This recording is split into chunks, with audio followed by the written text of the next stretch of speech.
This is the story of Perseus and Medusa. In the beginning, there was King Abas, and he ruled over Argolid. On his deathbed, he summoned his sons, Acrisius and Proetus.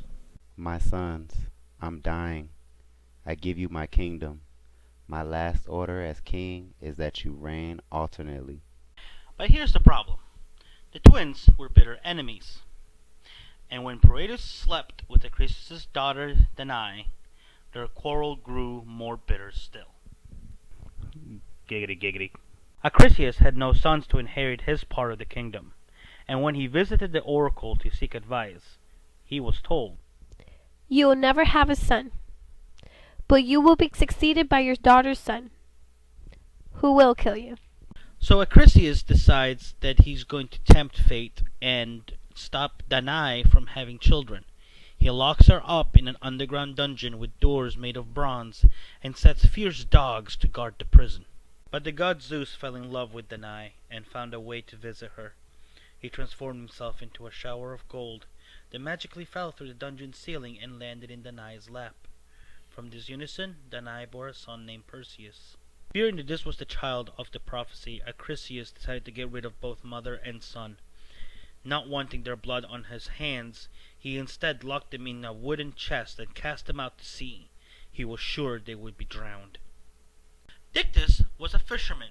His brother Polydectes was the king of the island. One day, Dictys is fishing on the shores of his brother's land, and he sees a wooden chest come by. Expecting to find treasure, he decides to bring the chest to shore. But when he opens it, to his astonishment, he discovers a mother and her baby boy. He takes them to Polydectes, who agrees to give them shelter. Perseus grew from a beautiful baby boy into a strong and handsome man, and his mother Danae, as she aged, also kept her good looks. King Polydectes became infatuated with Danae and began to pester her with offers of marriage, but she resisted forcefully, and Perseus defended her. Polydectes decided that he might succeed with Danae if Perseus was not there, so he devised a way of driving the young man away. Knowing that Perseus was too poor to have a horse to his own, or either afford one, Polydectes called the local nobles together and announced that he was planning to propose marriage to a local princess, and that he wished to take horses to her as gift. He asked each man to contribute a horse. Perseus, with his generous nature, fell into Polydectes' trap. He explained that he had no horse or no gold to which to buy one, but offered to bring Polydectes any other trophy he wanted. Since you cannot meet my requirements, I demand you to bring me the head of Medusa. Medusa was one of three Gorgon sisters. After angering Athena, she had been turned into a horrible monster, with her hair writhing, hissing serpents, and her glance was so terrible that anyone who gazed on her face was instantly turned to stone. Athena, glad of the chance to hurt Medusa still further, decided to help Perseus. She took him to the island of Samos and showed him a picture of all three Gorgons. As she reminded him not to look at Medusa straight in the face, she offered him this. Take this polished shield, which shines like a mirror. Look only at Medusa's reflection as you kill her. Hermes too decided to help, and he offered our hero this. Here's a sickle of magically strengthened iron to cut off Medusa's head. Hermes and Athena advised him to go to the river Styx and seek out the nymphs for 3 more magic objects. In order to get directions there, our hero had to go through the Grey Sisters. The Grey Sisters were 3 women that had been born old. Between the 3 of them, they shared 1 tooth, 1 eye, leaving the 3rd one blind and toothless. Perseus managed to sneak up behind them and steal both the tooth and the eye, and struck a deal. He told them that in exchange for the return of their eye and tooth, they would have to tell him how to get to the river Styx. When he arrived at the river, the nymphs gave him a pair of winged sandals, a helmet to make him invisible, and a satchel in which to carry the Gorgon's head after he had severed it. Perseus used the sandals to fly to the far west, where the Gorgons lived. Da da da da da da da da da da da da. Somebody should make that into a theme song. The approach to the lair was littered with what looked at first like statues, but as Perseus came near, he realized with horror that these were the remains of creatures that had been turned to stone by Medusa's glance.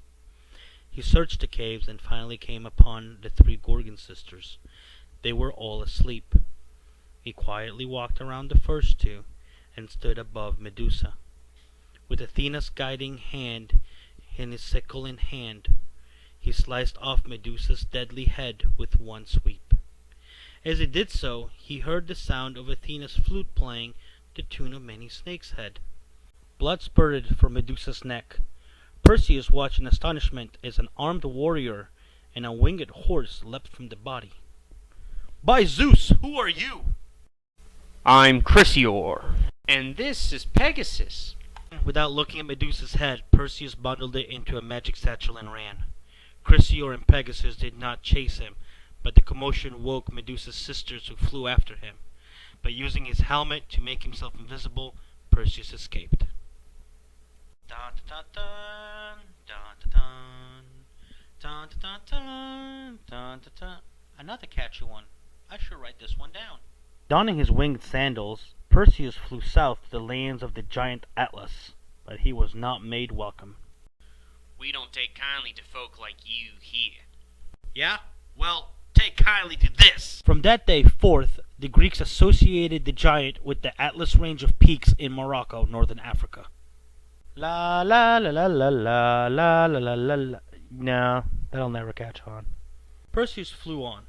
As he crossed the Libyan desert, some drops of blood from Medusa's head fell on the sand and turned into a writhing heap of poisonous snakes. Snakes? Why does it always have to be snakes? Dun ta ta ta ta ta ta ta.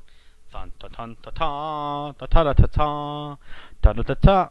Oh, I feel like a man of steel. Someone, please, please help me. Flying north along the Syrian coast, Perseus caught sight of a beautiful woman on the seashore.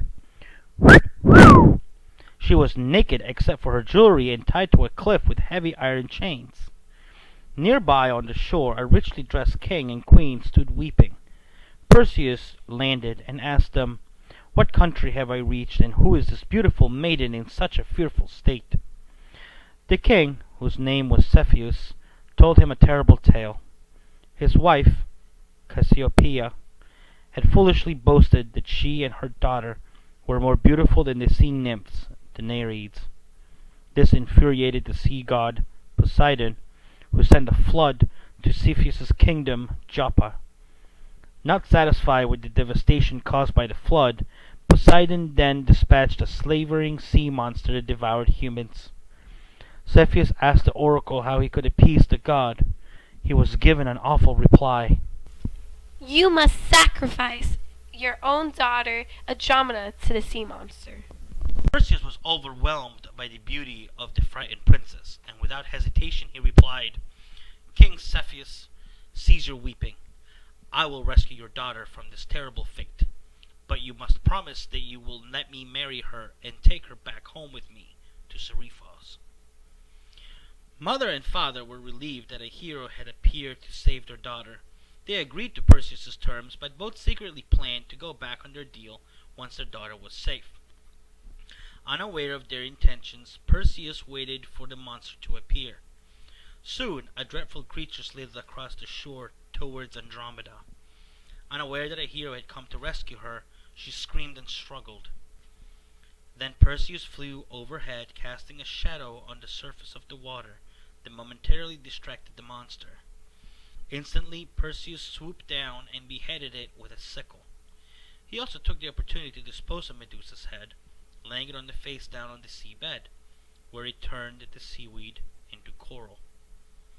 The royal party on the shore cheered rapturously and began to celebrate Perseus' victory. Andromeda insisted on being married to Perseus at once, but this was not what her parents had planned. They agreed to go through with the ceremony, but secretly summoned Agenor, who was arrived with a party of armed supporters demanding Andromeda as his own bride. "By Zeus, who are you?" I'm Agenor, I'm here for my promised bride. Over the river Styx with you.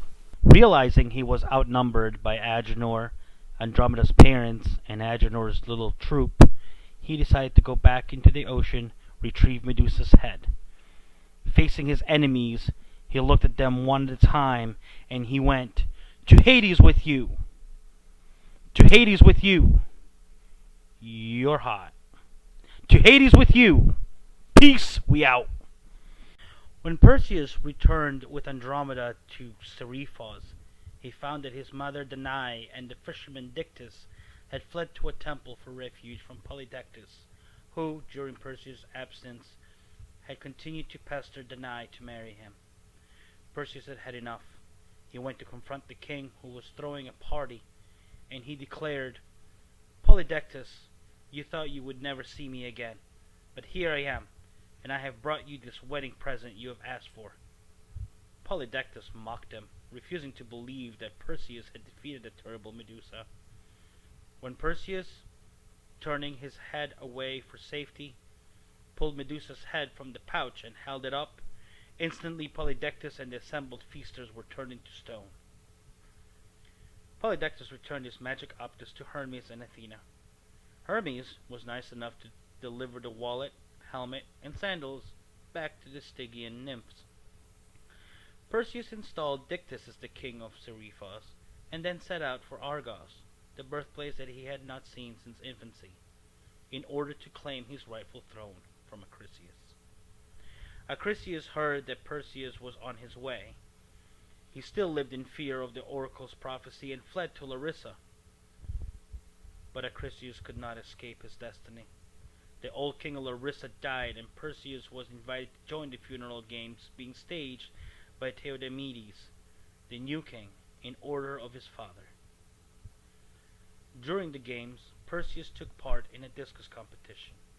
When he stepped forward to make his throw, the god sent a gust of wind that carried the discus off course.